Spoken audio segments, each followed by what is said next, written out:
We're okay to start? Right? Okay. Thank you very much again, everyone, for joining us this afternoon. As you probably know, that this session is hosted by the Center for Strategic and International Studies Indonesia, which is also the host of the Task Force #1 in the T20 Indonesia. This session is proudly supported by the Ford Foundation and also in cooperation with UNIDO.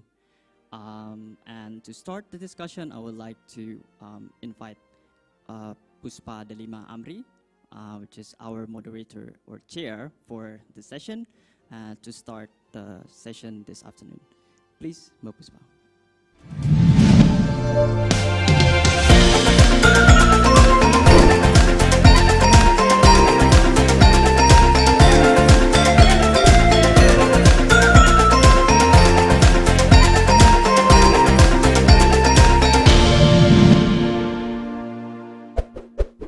Good afternoon, everyone. Tess, can everybody hear me?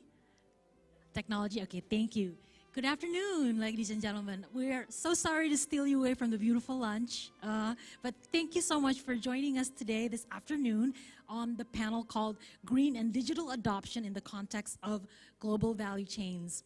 My name is Puspa Amri. I'm an associate professor of economics at Sonoma State University in California, and also a fellow at the Center for Strategic International Studies, Indonesia.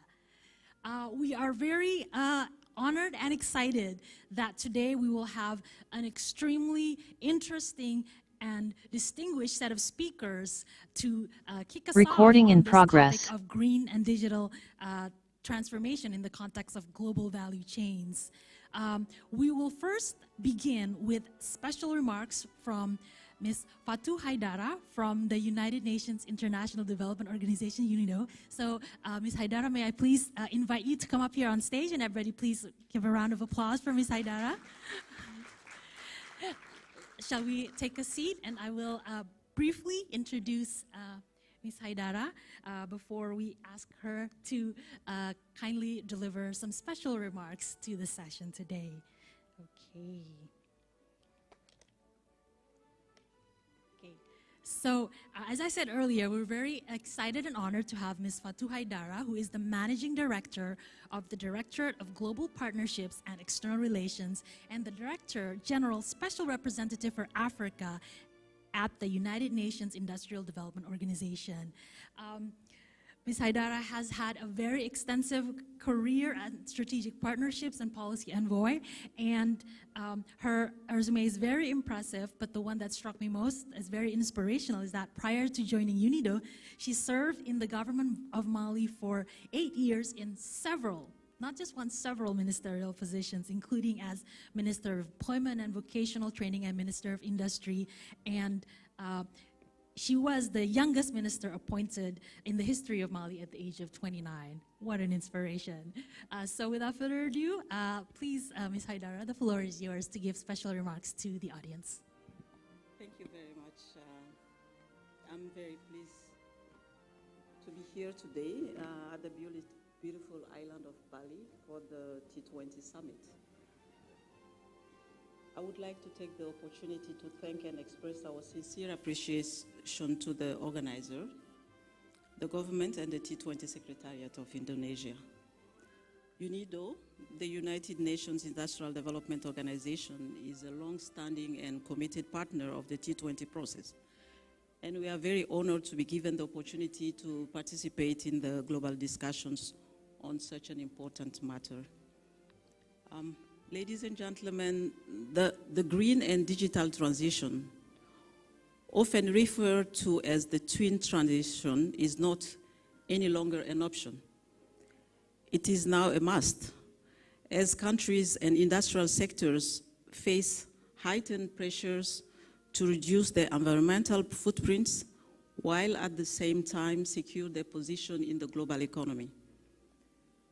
Greater adoption of green and digital technologies offers a possible pathway towards the decoupling of environmental costs for economic growth and can foster emergence of a more inclusive and sustainable economic model.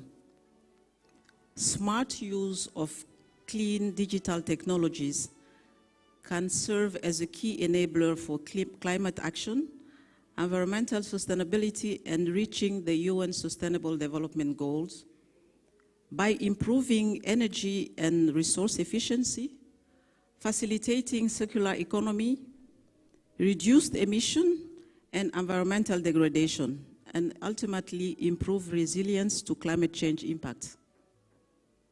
Yet, the so-called twin transition still remains out of reach for too many of our partners and stakeholders, especially small and medium-sized enterprises and firms located in developing and emerging market economies. There are a number of challenges that come to mind, which I aim to only briefly touch upon, and hope that the following panel discussion will discuss at greater length.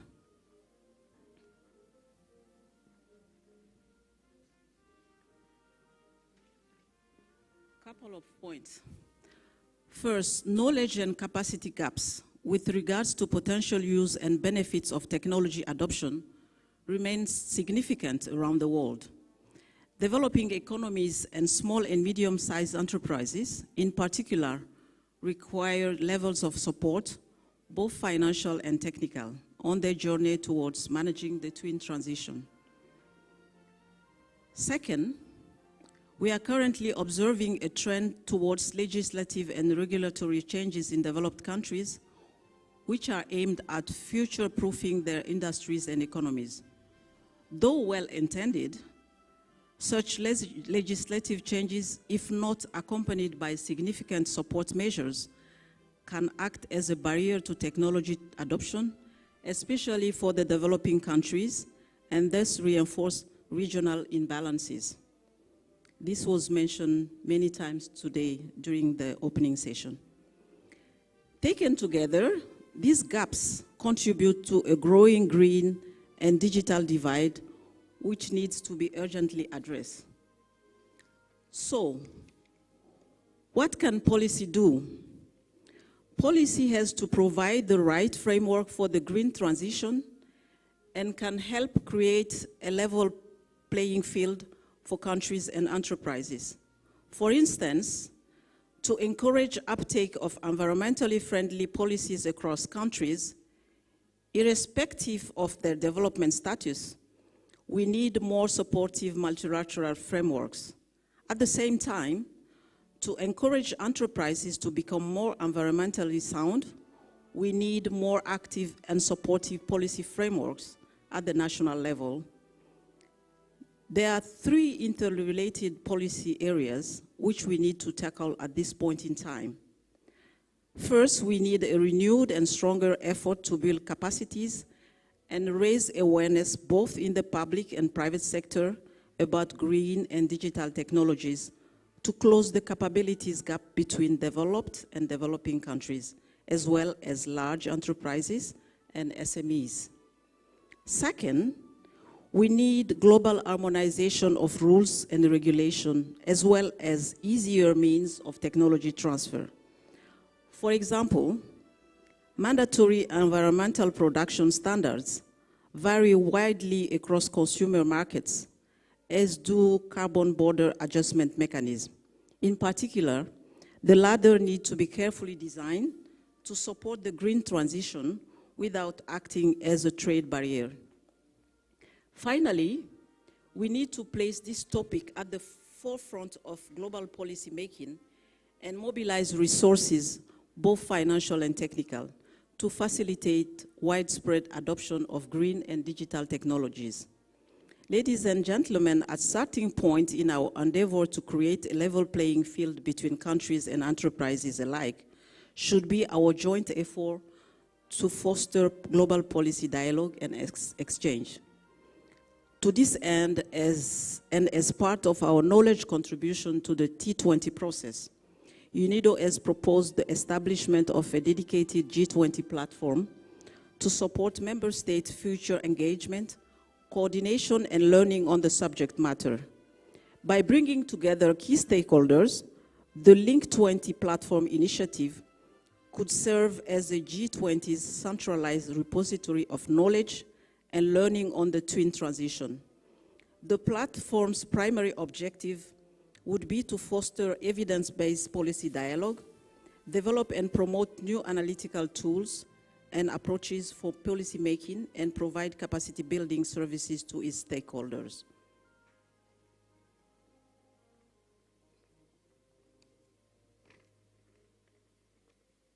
To conclude, I would like to say that UNIDO stands ready to partner with the G20 and wider international community toward making this innovative platform a reality, and we would certainly welcome active engagement with you on the way forward. I'm looking forward to an insightful and fruitful discussion, and I thank you very much for your attention.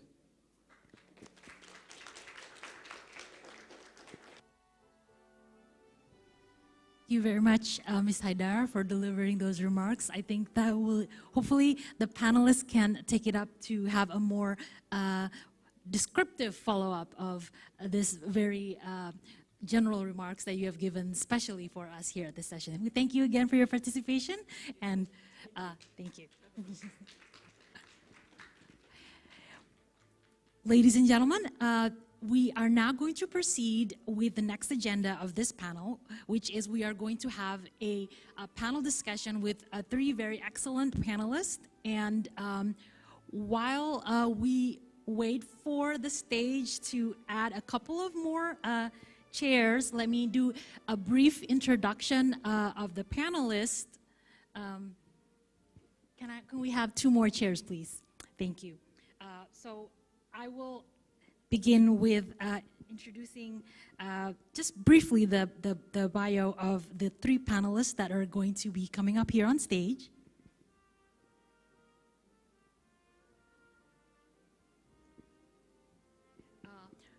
First, we will have Dr. Rizky Siregar.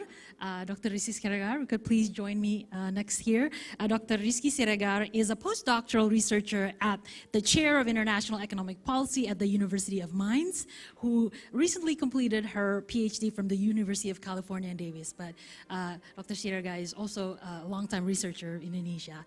Next, we will have Dr. Dennis Gurley. Dennis is an economist and head of the Kiel Institute's Global Challenges Center and research director of the Global Solutions Initiative. Dennis holds a PhD in economics from the University of Kiel, and his research interests are the impact of technological transformation on the division of labor between and within countries. And we will have as our third panelist, Dr. Albert F. Park. Dr. Park is a chief economist at the Asian Development Bank and the Director General of its Economic Research and Regional Cooperation Department. Mr. Park has more than 2 decades of experience as a development economist and is a well-known expert on the economy of the People's Republic of China. Dr. Park is also chair professor of economics and the Director of Center of Economic Policy at the Hong Kong University of Science and Technology. Without further ado, let me please invite all the panelists to come join me on stage. And per the instructions of the organizers, let me invite Dr. Siregar to come sit right next to me on the left. And then, please, over here. Please, over here. And then after that, let me ask Dennis to sit right there. You go. Please sit next to Rizky over there, and Albert, please, on the very far. And ladies and gentlemen, this is your panel for this afternoon.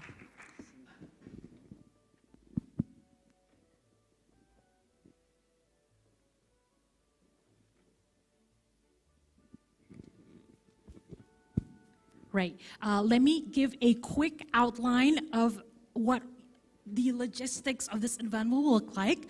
I will start with one round of questions for each of our panelists, and then hopefully the panelists are going to have a conversations among themselves as well. And then the second round will also have another follow-up question round for the panelists. So hopefully it will be in the next 45 to 50 minutes. We will talk about green and digital adoption in the context of global value chains. And after that, we will open up the floor to discussions from the floor about 20 to 25 minutes. Okay? All right. So let me go ahead and start the session with very briefly setting the stage. So this session is in my view, a very apropos continuation of the conversations that we've had this morning about the key challenges for sustainable and resilient economic recovery, as well as we had discussed at length at the second plenary session about the energy transitions. What are the challenges for a just energy transition, both from the technical context as well from the financing context. This particular panel will bring that conversation into a more narrower topic of global value chains. And of course, the COVID-19 experience has also highlighted to us what global value chains are and how important they are. I think it's still fresh on everyone's minds how issues of freezes and backlogs in supply chains has contributed significantly to supply-side shocks that have seen prices of things in general go up all around the world. So without further ado, I think global value chain is an important issue, but more particularly in the context of the twin transition of a green as well as a digital transformation for global value chains. What are some of the issues and challenges? And more importantly, how has the G20 and T20 processes addressed this? And are there any experiences that we can share and have a conversation with in this panel? So those are sort of the broad conversation that we're going to have this evening. Excuse me, this afternoon. Already thinking about this evening, I guess. So with that in mind, perhaps I'll toss my first question to Dennis, if I may. Dennis, you have a long experience with the T7 process. And I would like to first ask, based on what your experiences there and what are some of the conversations that have been going on that forum, what is your view on the main challenges or trade-offs regarding the twin transition, i.e. green and digital transition, in the context of sustaining global value chains, particularly after the COVID-19 pandemic, please? Yes, you are right. We have now, this year, for the first time, in fact, hosted the T7. But I must say that we have started this work on the Global Solutions Initiative actually with the T20 process when Germany hosted the G20 in 2017 in Hamburg. And so we are very happy to see, of course, how the T20 has developed over time and how this has become such a powerful and important process of policy advice connected to the actual research to the actual policy issues of the G20 and so many research institutions involved.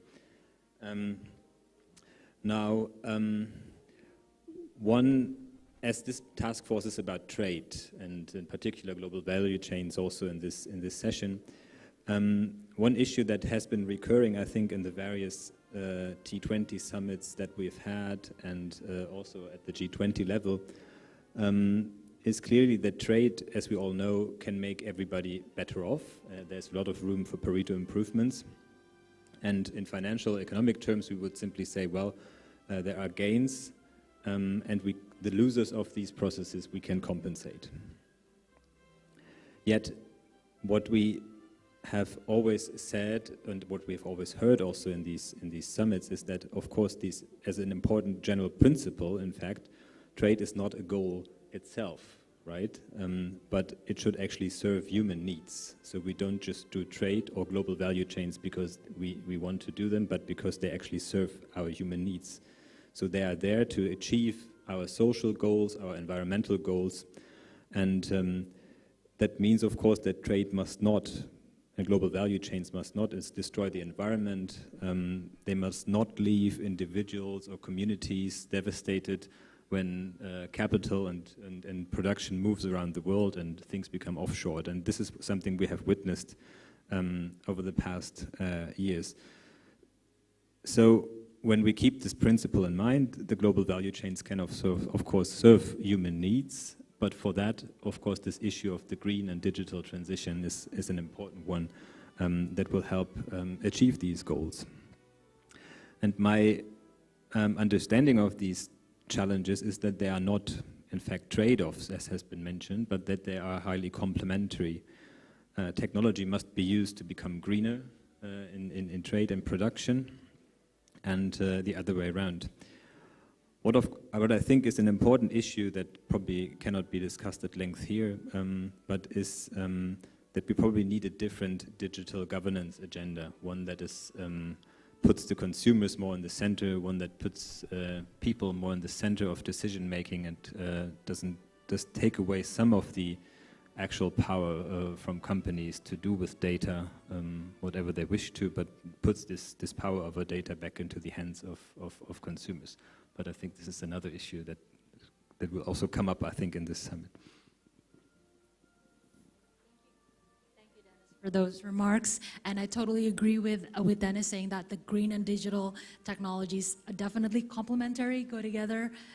If let's say a shipping company can start going more digital, there would already be, I've even heard talk of leveraging technologies, blockchain technology to streamline shipping industries. That imagine the environmental impacts of such kinds of processes of those two twin transitions. I would like to toss the next round to Albert.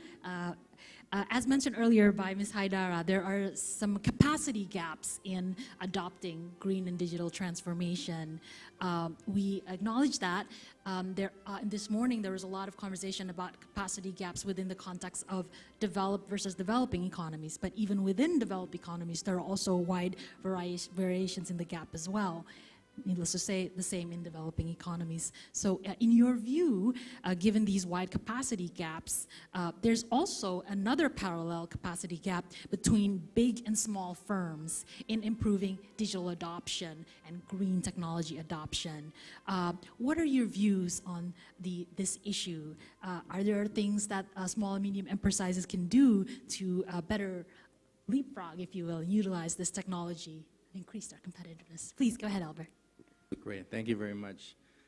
I think inclusiveness of global value chains to include small and medium enterprises is really important for bridging the digital divide and making the growth process work for a much broader section of the population. SMEs, as we know, tend to employ more people, they tend to employ less skilled people, and so they make the whole growth process more equitable.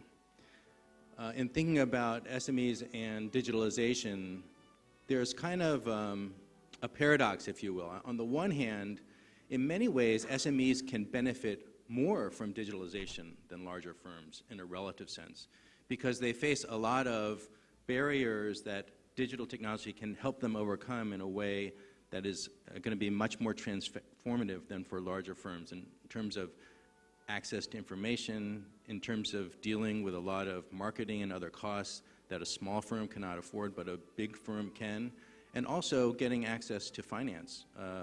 Because we know that many banks don't want to deal with small enterprises or individual households because the transaction cost really doesn't make it pay for them. But if there's a digital loan system of credit, then suddenly it becomes much more accessible. On the other hand, as we know, many technologies tend to leave the poorest behind, the less capable, the less finance behind. So there's a lot more challenges for SMEs to gain access and really utilize digital technologies, even though they stand to gain the most from it. And that's really where we need to focus attention to bridge that divide.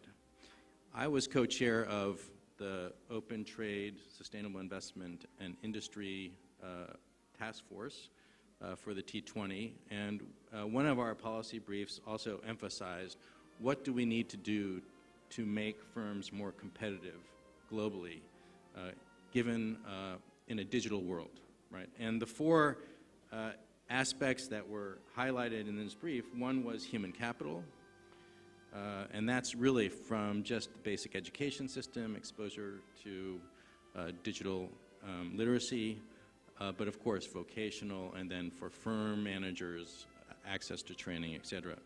Second is digital readiness and infrastructure. And that's actually quite broad, what comprises digital readiness. We've done some work in the ADB on digital services trade, where we try to highlight different elements of it, ranging from governance to people to technology to impact. It also includes making progress on competition policy, digital taxation issues. These kind of need to be sorted out to provide a competitive space and opportunity and clarity for small and medium enterprises. The third aspect emphasized in the policy brief is entrepreneurial innovation. So thinking of small and medium scale enterprises as a source of innovation in the economy, which of course promotes growth. And again, this would require, I think, efforts to support SMEs' capabilities to be entrepreneurial. They're related to the overall digital environment, but also making digital technology accessible to SMEs, giving them online resources to take advantage and learn about how to use digital, especially for exporting firms. And of course, trade financing, as we talked. And ADB has a trade and supply chain finance program, especially designed to support SMEs. And finally, what's, I think, a priority, I think, for the G20 in particular is to think about, this is the last aspect of digital competitiveness, is creating efficient and interoperable digital regulatory regimes. And there are a number of initiatives by the WTO, ICC on trying to create standards, digital standards that are harmonized across countries. And that's really important for SMEs, because if an SME needs to figure out how to deal with the requirements in one country and then also needs to have another huge operation to understand the standards in a different country, you know, they just have limited capacity to take all that. So the more that the whole system is harmonized, the better. And this can involve things like legal recognition of electronic documents and signatures, paperless trade initiatives. These are both being spearheaded by the UN, global legal entity identifiers, and of course, broadly, I think it'll be discussed in maybe the later session on digital trade, even international agreements about digital trade that can make things clearer and more accessible to small and medium scale enterprises. So let me stop there. Thanks.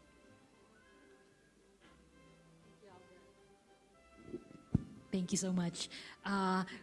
Important points raised there about SMEs. They can be, technology can promise to bring a lot of improvements for more inclusivity, but there are also some technical issues there too. So it opens up an even wider conversations about digital gaps and technology gaps. Let's now turn to Rizky, who goes by Kiki. Kiki, may I ask you, since your specialty research area is on international trade and distributional issues in international trade, regarding the green trade and sustainability issues in the global value chain specifically, we know that there's also a gap in mutual understanding between developed and developing economies. From your perspective, what are the main challenges here on that front? And we have talked a lot about challenges, but if you also want to contribute about positive stories, developed heartwarming, smiling stories about things that we have achieved, please share it as well with the panel. Go ahead, Kiki. Sure. Is it on? Yes, sure. I think it's a very interesting question, and this topic is not an easy topic to make progress in terms of tangible actions, but I think the fact that we're here all talking about it is already a good start. So in terms of how we can promote more green trade or expand more green trade in global value chains, I think there are two big sides that we need to take into account. One is about the issue when we have the trade, the flow of goods between countries, but also I think now I would like to echo Daniel just now. One of the other part is when the goods are being created, like the value creation, which includes also energy infrastructure within the countries where the value added was created. So I think let me put the first part, which is the trade of flow or the flow of goods and services across countries. So I think many countries have started to try to expand green trade through several policies. Some use explicit carbon pricing policy, for example. Some other have implicit carbon pricing. The other maybe try to raise production costs to carbon-intensive firms, etc. However, we also see that many of these efforts or initiatives have started in developed economies. Yet, I think the interest to expand green trade or to engage more green trade or within global value chains that countries engage with are the shared interests across developed nations and developing countries.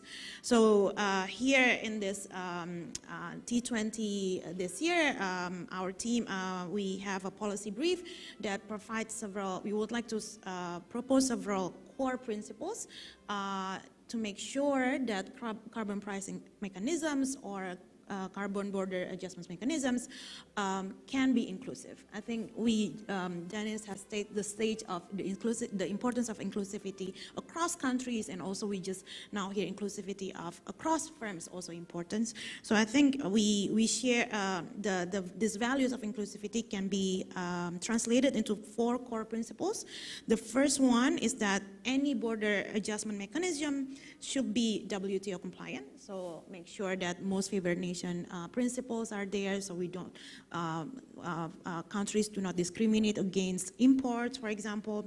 Second, carbon pricing schemes and carbon border adjustment mechanism should be coordinated multilaterally to ensure their consistency and fairness. So this is where G20 should be a building block to support any multilateral efforts in coordinating this different mechanisms.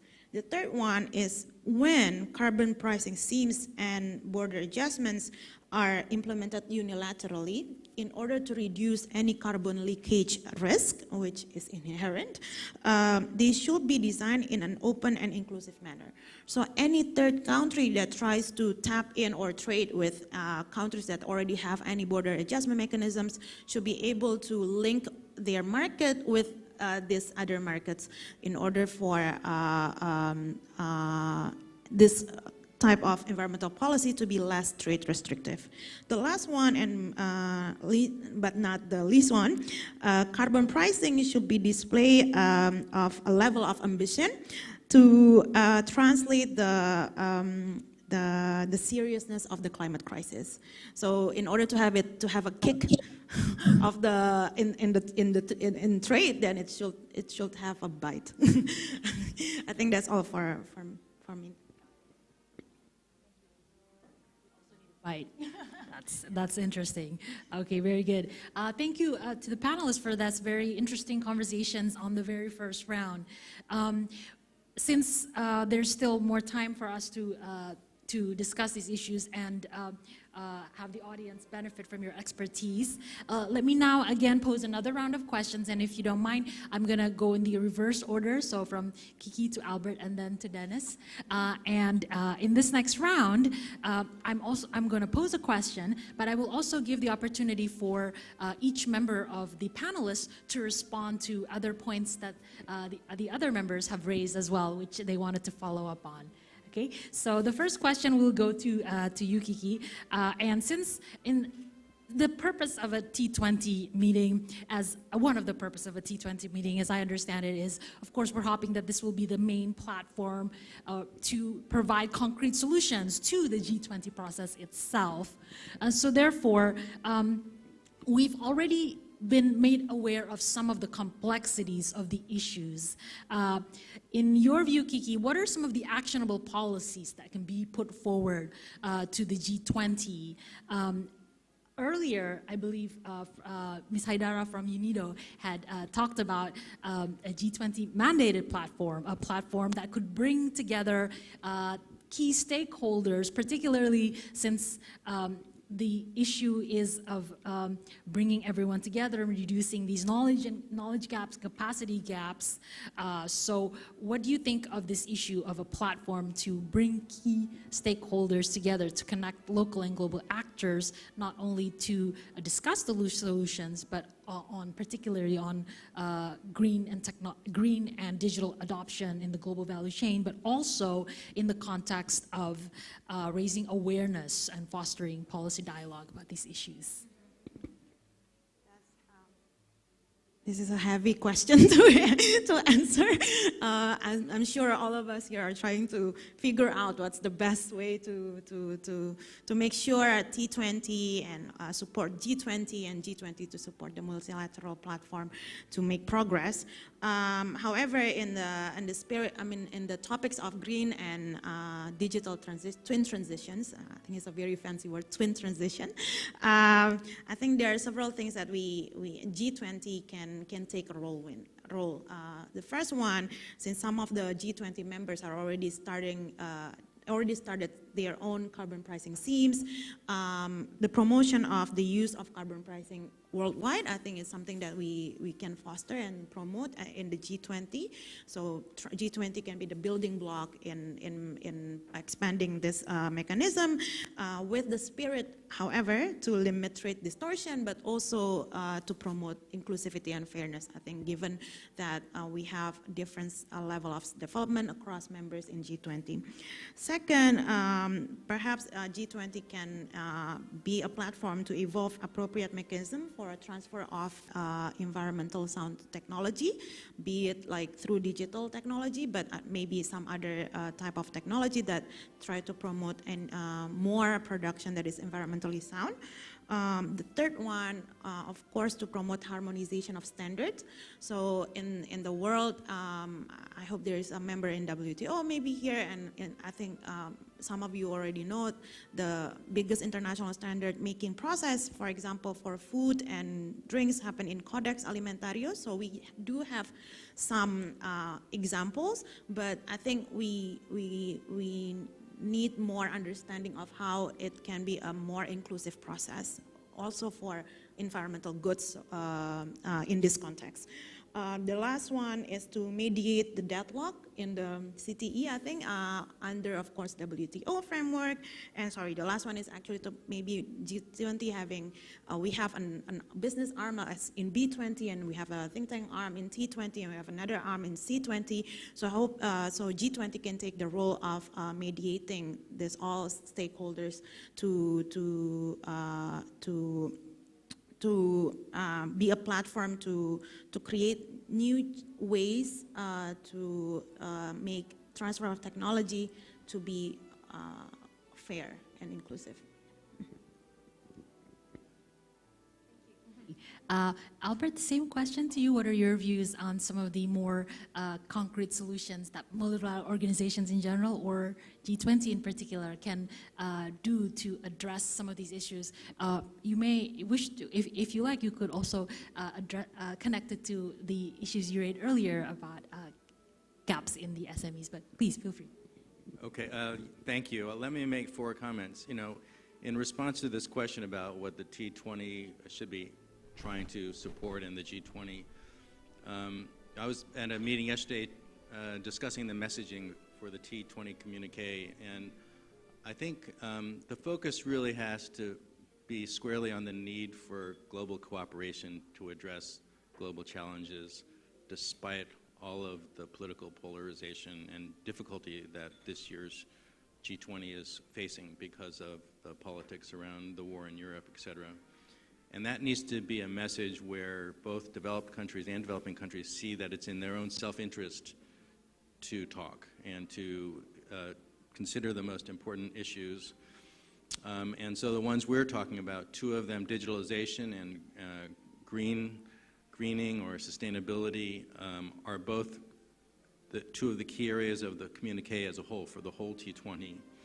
And I think we need to point out the importance of just getting past the politics and talking about solutions in a common framework. And these 2 are both areas where that should be possible because, you know, digitalization, developed countries have a definitely strong interest in coming up with digital standards and harmonization because they're really leaders in digital services trade. But it's also really important for developing countries because, and Asia, by the way, has been growing, has increased its share of the digital services trade pie more than any other region of the world in the last several years. And it's a great opportunity for building inclusivity both across countries and within countries to further the digital agenda. So I think both sides have an interest, and of course sustainability as well. And here I wanted to make a comment on the green trade issue, because I think the developed countries and developing countries view this issue quite differently. And if it's not discussed in an inclusive way, it could lead to conflict, right? Because developed countries are focusing on, we have to maintain environmental standards, high ones that we follow and that have to be imposed on the rest of the world. Whereas developing countries obviously want to grow, and they also feel that, hey, we don't really have the capabilities and technology. It's not easy for us to somehow meet a very high standard. And so it comes back to there needs to be a real strategy for transfer of technology, as was emphasized, but it has to be part of the same discussion. And so that needs, and also financing, right? So financing, and then recognition of common but differentiated responsibilities, most favored. All of that has to be negotiated, because otherwise you're going to have conflict over this issue about how to green trade and what the level of responsibilities are going to be. And I think it's, if we talk about carbon border adjustment mechanisms, which I think if carbon pricing becomes more common globally, which it's moving in that direction, but slower than we would like, then it's going to be important to have these adjustment mechanisms to avoid the leakage issues, et cetera. And I think the WTO has an important role potentially to play in really addressing the most pressing current challenge facing the world. It will help it become, play a more meaningful role. And then I had one response too on the kind of future of global value chains after the pandemic. So we know that there was enormous emphasis on resilience of global supply chains because of what happened during the pandemic, where we saw huge shocks to global supply chains. And so I think everyone is thinking about this issue. At the same time, as Kimura-san mentioned in the panel this morning, actually global value chains performed quite resiliently during the pandemic, given the huge challenge in terms of the huge demand and supply shocks that the world saw during that period. And in fact, there's evidence that firms connected to global value chains recovered faster from the pandemic than the firms that were not part of global value chains. So that needs to be part of the discussion about the future of global value chains. Now, of course, there's still a lot of evidence that firms are now coming up with more contingency strategies for supply shocks in the future, which is fine.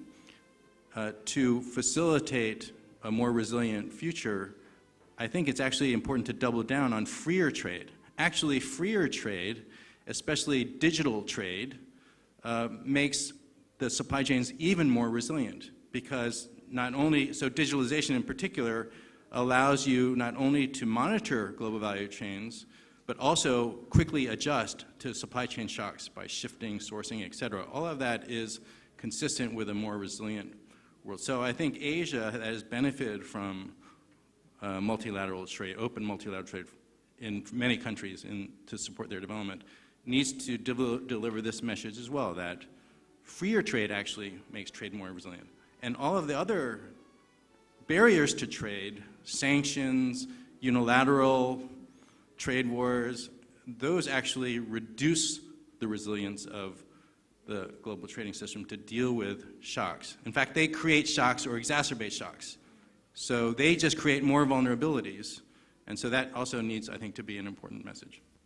So let me start. Oh, last thing I wanted to do, my fourth point was, I forgot to mention my comments on digitalization, that in our Asian Development Update report that we'll be releasing later this month, we have a special theme chapter on digital entrepreneurship. And one thing that's interesting about that theme chapter is we spent a lot of time constructing what's called a global digital entrepreneurship system index for all of the countries in the region. So I think that also may be informative to you. You can look out for that. It should be made public later this month. Thank you. I particularly appreciate that you've raised the important yet hitherto undiscussed yet issue of the politics of all these ideas that we are discussing. After all, policies are adopted nationally, and they're subject to political constraints in each country's legislative bodies, and so these conversations should not be devoid of these institutional issues, in my view. To kick off to finish off with the last panelist presentation, I'm going to give the floor to Dennis, and the same as with Kiki and Albert, in addition to asking what are your views on what are concrete or adoptable policy solutions that could be discussed multilaterally within the G20 through 320, but also I'd like to give you the opportunity to touch on or answer some of the issues and questions that have been raised in this panel that you have not had a chance to weigh in on yet. Please, go ahead, Dennis. Thank you. So I've said before that we should conceive of global value chains and trade as an activity that helps us achieve social, environmental goals, but of course also economic goals. And so I thought I wanted to say float two ideas that are complementary to another and that might help make progress on that. So the first one concerns special economic zones, which have in fact proved quite effective in many countries in order to raise exports of these countries and to raise productivity. And there's an enormous amount of research that has looked at backward linkages in the communities, which is not always clear on if it is positive or negative, but I think my reading of the literature is that it's mostly a positive effect that it has on local communities. Now, special economic zones are kind of, playing fields, restricted geographical areas where they have special regulation, where you can try new things, and that also serve as places of agglomeration of companies, including small and medium-sized enterprises. Resources can be pooled, there's infrastructure, there can be education and skill development connected to these centers, technology adoption is possible, mutual learning of these companies. So now, with these global climate goals of the Paris Agreement and also with the various net zero pledges of companies all around the world, plus increasing consumer pressure around the world to make sustainable production, to buy sustainable products in terms of green sustainability, but also a social sustainability, there's, I think, a strong force on companies everywhere to improve on production, and particularly their global value chains. So maybe it is worthwhile to think about special economic zones that have a strong focus on sustainability in itself. That could potentially be certified. I mean, certification is an instrument that has been widely used in the agricultural sector, for example. And then it could, look at things like energy provision, the backward linkages to the local economy, circularity in production, and things like that. In fact, I know that UNIDO has done some interesting studies on that, which I've read. But let me say one thing that I think needs to go hand in hand with such ideas, and that is that we should probably reimagine the way we do business reporting and accounting, and also how we measure prosperity in general.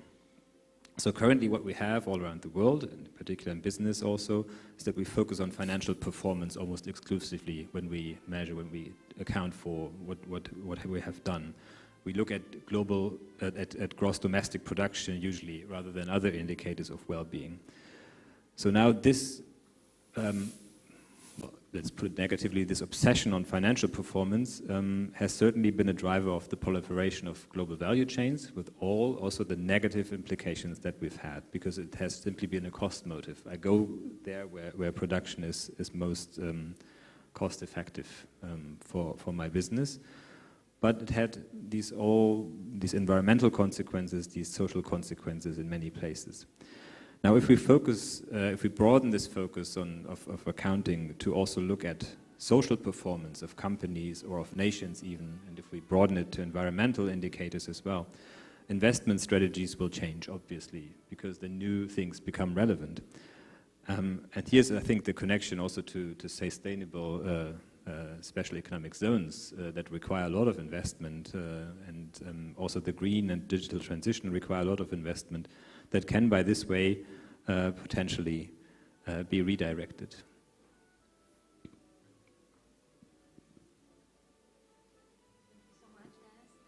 Note, I do agree that one of the impediments or challenges that we haven't yet talked too much yet in detail is the large cost of these adoptions, right?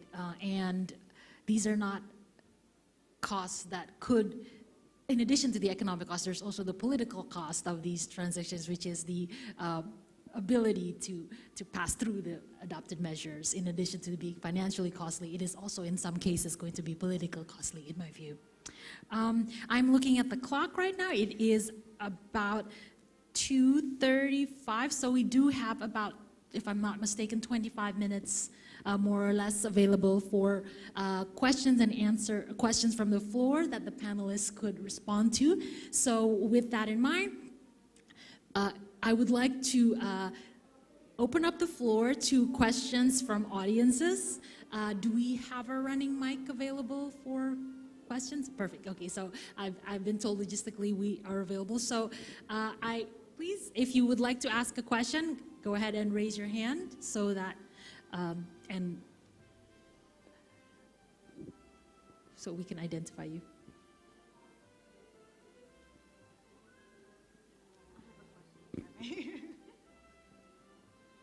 Let's warm it up with a question from the panelists. Please go ahead and please address who we would like to answer the question to. So yeah, maybe after this, some fellow audiences would like to ask us questions. So I think I thank you, Daniel, to bring up. It's very interesting. I think your important point on we should not close our eyes on the apparent also different challenges that different levels of countries, different level of development of countries face. For example, how the richer nations, of course, they want to push faster, and then the less developed nations would like to, of course, they want to transform, but they need financing, especially, and transfer of technology. So we actually also propose one of a tangible action is perhaps to pull some of the revenue from the carbon pricing to a global fund that can finance this transfer of technology for especially countries that face more challenges to adopt environmentally sound technology, and or face more challenges in doing this twin transformation. But since you're coming from ADB side, maybe do you have any lessons learned from maybe the multilateral development financing? How countries instead of firms, maybe I think in firms we already have like ESG framework that help them to transform faster, but in terms of like infrastructure projects that countries face or use or do, what are the lessons learned to make sure that these types of public projects also be more environmental friendly or more sustainable? Well, ADB has a goal to become the Climate Bank of Asia, so there's been lots of discussion about not just ways to raise finance to meet climate action goals, but also other ways to support governments to meet this challenge in terms of knowledge advice on strategy and on specific projects and we're trying to improve our own capacity to deliver high quality advice of this type. Our Vice President talked this morning about the energy transition mechanism, which is one way of combining ADB's kind of role as an honest broker in the region with a lot of finance coming from a variety of sources, philanthropic, other government donors, et cetera, to try to accomplish this one big goal of the energy transition of retiring coal-fired power plants and promoting a faster transition to renewables. We have other funds also that are trying to leverage different types of donors with different agendas to support. And I think we perceive the role of the bank, in addition to providing a lot of our own loan capital to support climate goals, but to be an actor that can bring people together, really, a trusted partner of governments, but also a credible partner for other stakeholders who want to contribute finance. And of course, we have a whole private sector operations department where we also try to really support private sector investment in renewable projects, et cetera, and think about public-private partnership opportunities where maybe the bank can provide some type of guarantee role to alleviate certain concerns that a private investor may have and thus facilitate a larger private sector investment. So those are just some examples. The other thought I had about this issue about technology that a lot of developing countries face. So one aspect of this is just to have freer trade for environmental goods and services, right? So tariffs should be all brought down. There should be an understanding that developing countries really need unfettered access and as cheap as possible access to these things. So we should just try to eliminate barriers for this particular category of goods to make sure that those can transfer as freely as possible.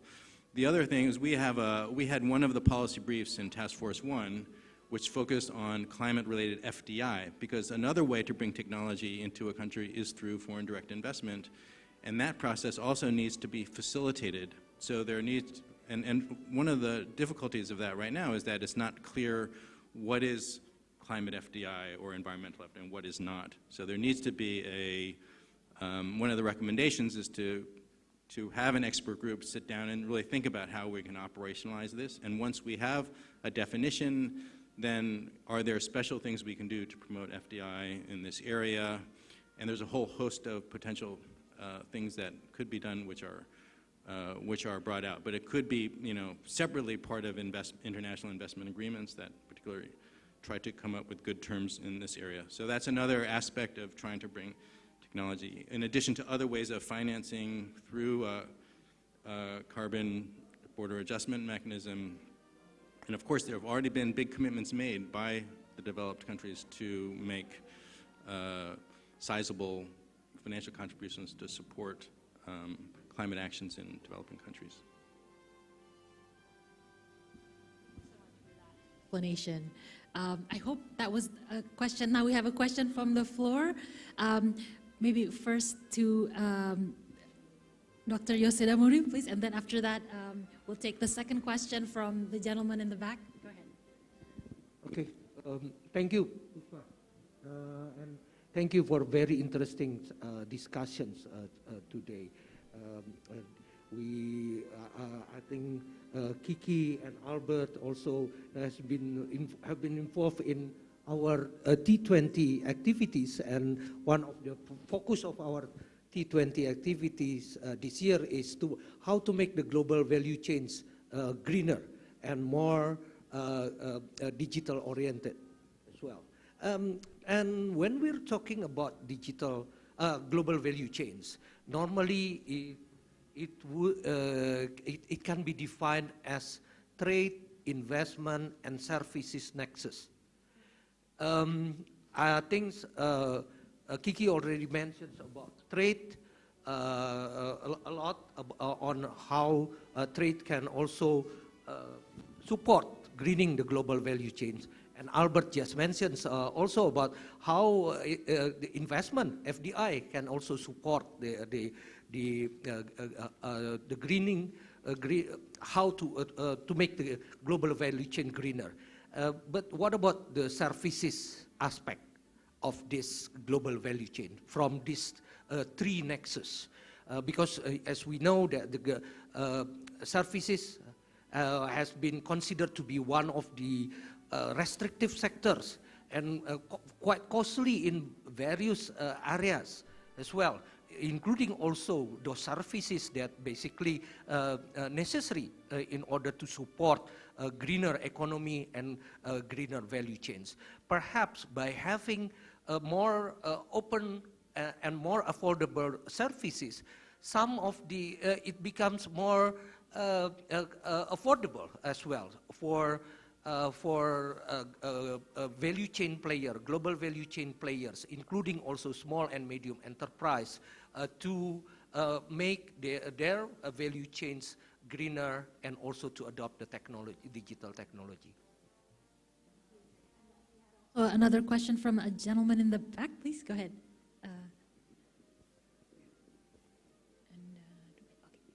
And then we'll take a third question from the woman in the front. Please go ahead. And if you don't mind to introduce yourself, please. Thank you. Oh, okay. I'm Jeremy Samuel Ngadiman. People just call me Sam. I'm a research assistant at CSIS. Funny, I was actually about to ask the same question regarding services and trade. But I have a different background. It's basically that we're already talking about a green and digital transition, which is leaps above the normal free trade agenda. But as Pak Yose has already mentioned before, that the services trade is one of the most restricted trade currently going on. And I'm a bit skeptical how exactly we're going to achieve a green and digital transition, which is complicated enough as it is, without having a proper free trade, foundation for it. For example, most of the digital things that we trade are actually services trade, if I'm not mistaken. Banking and marketing were some of the examples mentioned.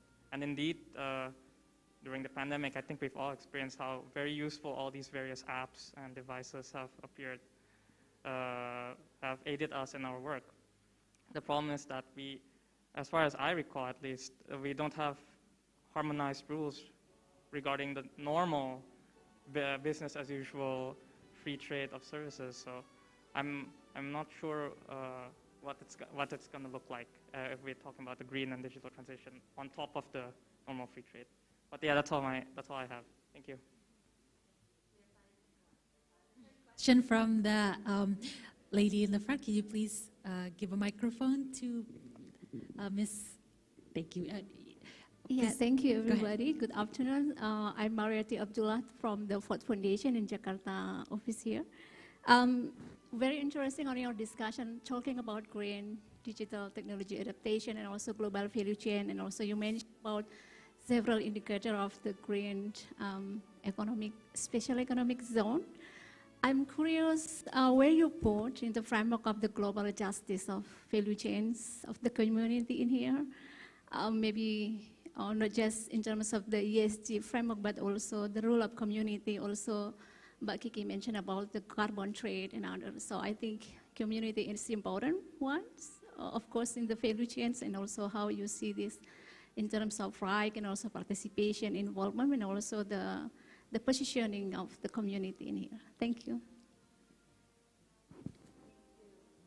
For the three questions on that have just been raised by the floor, why don't I ask each of the panelists here, going from left to right, to respond to any of the questions that they feel that they would like. Would you, Kiki, do you mind starting? Please go ahead. Questions. I think it's interesting that there is high interest on services, which I think is very relevant and very, I think sometimes it's the elephant in the room, right? So one part of, I would like maybe try to address both Dr. Damuri and Sam's questions on how to make sure we have a freer regulation on trade and services. So I think it's important also to see that services vary widely. It can include tourism, it can include banking, it can include ICT, for example, and also utilities. So most of the time, if we see STRI index created by OECD, I think, even across nations, this varies a lot across sector. So I think in taking into account these differences in services sector in terms of restrictiveness, I think global value chains need to also take into account the other side of the value of creation, which is not only the flow of goods, but also when the value is being created, which includes how, for example, the energy is being created, like what kind of energy sources that they use. So sometimes it's embedded, actually, the problem of climate in those value creation. So I think despite this is a long-term goals, but I think countries need to take into account, for example, when they create local content requirement or other different barriers to trade in services, that it's not only industrial and trade policy, but it may have complications or implications in terms of climate. That's one thing. Second, in terms of community, I think it's a very important questions too, and sometimes why people sometimes are very disappointed in global trade or globalization is because this distributional impact are not easily addressed. So maybe one of them is, it's of course not an easy task to do, but in terms of rules in international trade and also climate policy, I think it echoes the more importance of balance or participation from all countries. So for example, sometimes developing countries may have a lack of capacity to attend all of the consultations or discussions. So this can matter in terms of decision makings or, for example, even international standard harmonizations. So making sure that everyone can have the same, every country have, of course, different responsibility, but of course, knowing that they start from different levels, I think is very important. Dennis, I think there is also some questions specifically about your proposals. Please go ahead. Yeah, maybe just one short comment on the services trade issue, the digital trade issue. I do not know the numbers, but I do know, for example, that India has now apparently restricted, put in place strong localization requirements for digital services, where data needs to be stored within India. And they do this for good reasons, I suppose. Because the companies are foreign owned, and we simply do not know what happens with the data. So as long as we do not get a handle on data ownership, and that we, change the way how consumers can get hold of their own data and have a say in how it's being used, I suppose that there will be not many opportunities to change the protectionism, if you want to use that word, in services trade. So this is an important issue, I suppose.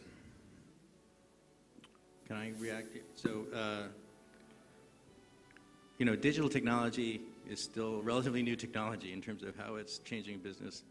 And I think in the history of, the global economy, when there's new technology or new ways of doing things, it takes a while for the regulations to catch up and figure out what's going on and what they need to be doing. I think having protectionism in digital services trade is a terrible outcome. It's for the same reason protectionism is bad, but of course there are these other concerns. So about data privacy, et cetera.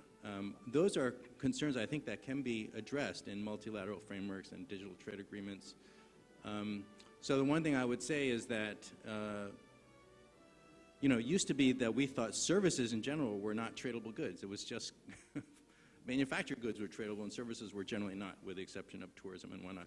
And so it's really digitalization which is unlocking the service trade and will drive it. And if you look at the data, it's just the rate of increase and its share of total service trade is just skyrocketing. And Asia, thankfully, has been part of that process so far. And so there's huge opportunity here. You have to be part, every country, even the poorest countries in the region, need to be having a strategy for how to facilitate digital services trade. In our research department, we spend a lot of time constructing input-output tables that include services and goods production for every country. And then, we've done some analysis that suggests that, a lot of countries are benefiting from digital services exports, even countries that you might not expect. And that's important, and it will promote both overall growth and I think potentially inclusive growth. The challenge of the digital technology is that, most new technologies have really hurt unskilled workers and favored skilled workers, automation, the computer. I think that both digitalization and AI, the jury is still out on actually the extent to which it can promote opportunity for less skilled or poorer households. And it's not fate. So governments can shape how these technologies are used and spread.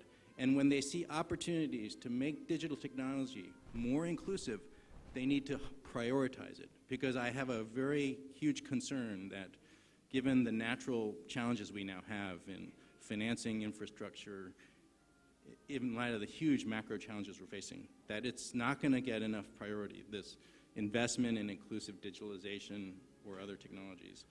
And so that's one thing I worry about. Now, in our research department, you know, led by Sin Young here, who directs our economic cooperation division, you know, we're really putting a lot of emphasis on digital agreements and digital trade. It was the topic of a theme chapter before, and we're working now on more work on the digital trade agreements.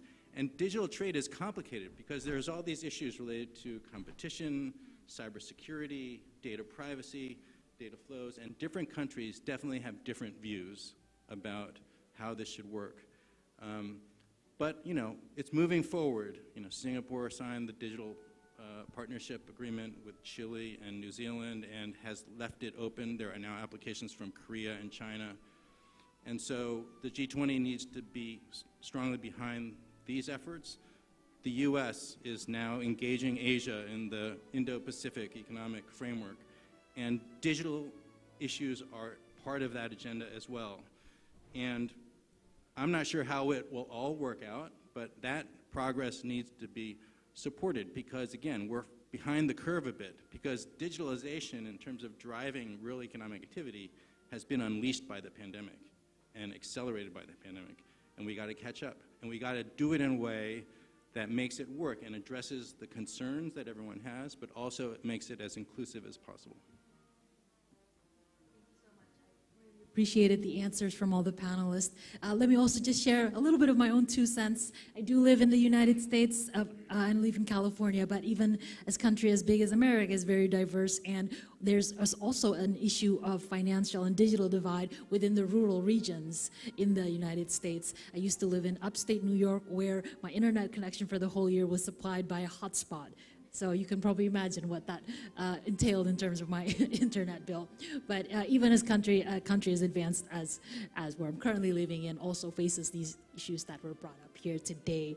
All right, thank you very much. We have about 7 minutes left. I would like to maybe offer another opportunity from the floor if there are any other questions that they would like to discuss in the panelists. Just a reminder as well, various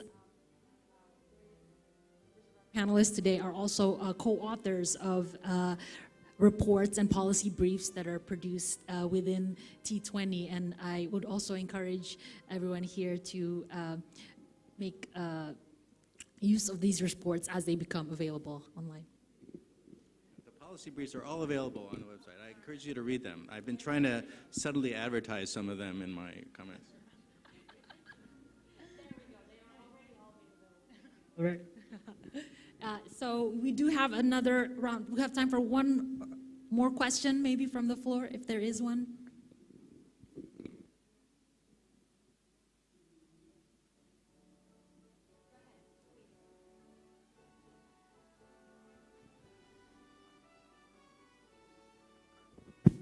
Hi, my name is Rocky. My question is related to in the context of the increasing geopolitical rivalry, in the world, as U.S.-China, currently the situation in Ukraine.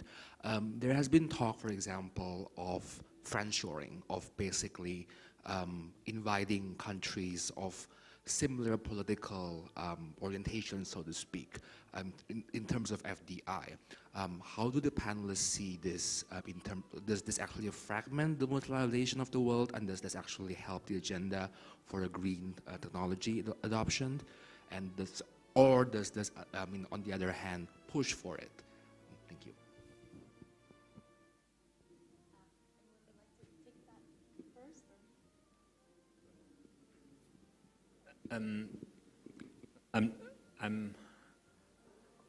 I'm not exactly sure what you're referring to, but I can make a remark nevertheless. So as we have been following the G7 discussions now in Germany as a host country, as a president, there has been this idea of a climate club, what it's called, proposed by the Chancellor Olaf Scholz. And I think it's still out to be defined what it actually means, a climate club, but I think the general idea is that you basically set goals in the climate field, and countries can voluntarily become part of that group of countries that then pursues this goal, and which gives them some advantages to trade, say, for example, amongst each other.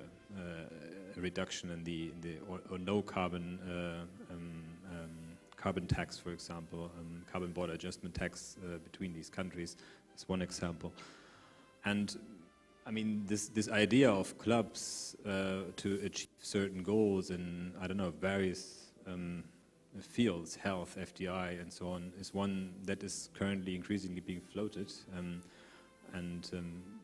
Probably the term club is not the most useful word for that kind of arrangement, but I think the idea, generally needs some consideration also of that group, I suppose, how it can be made successful in order to really make progress as a new sort of multilateral collaboration between countries.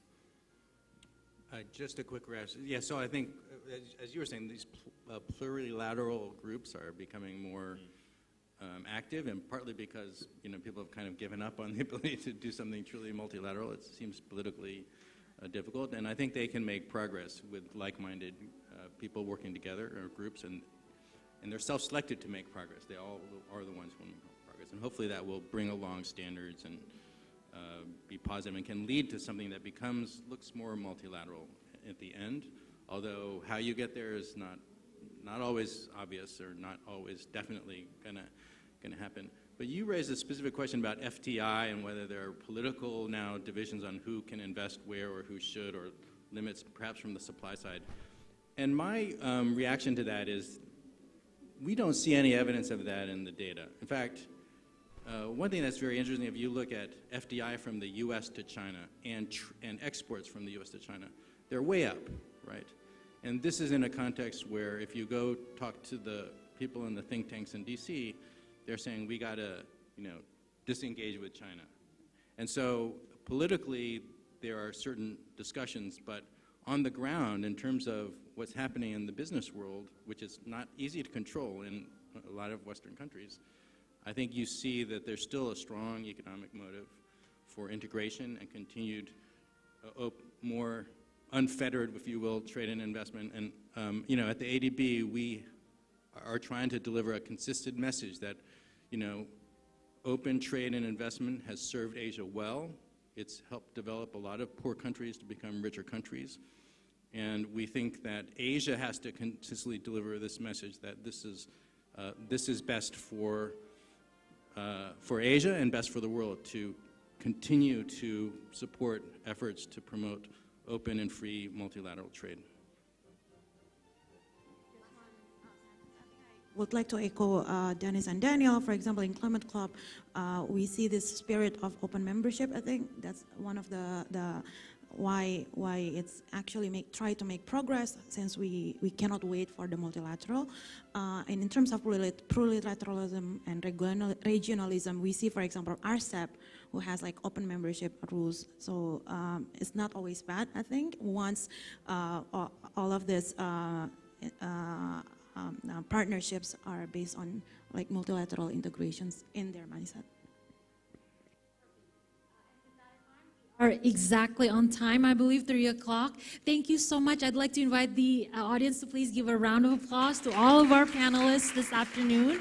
Thank you so much for your time and sharing your expertise, and thank you to everyone who will be joining us, who has joined us today. And I believe the next agenda is a break. So, excuse me. There is going to be a photo session. I think maybe we can also invite Ms. Haidara to come join us as well in the panel.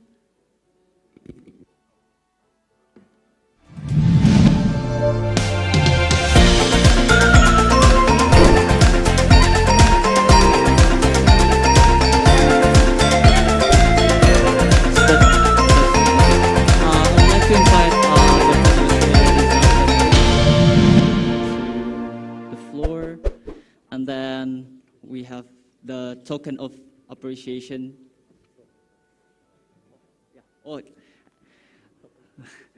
Dr. Jose Rizal Damuri, the Executive Director of Center for Strategic and International Studies on the stage, and also the lead co-chair of the Task Force 1, T20 Indonesia,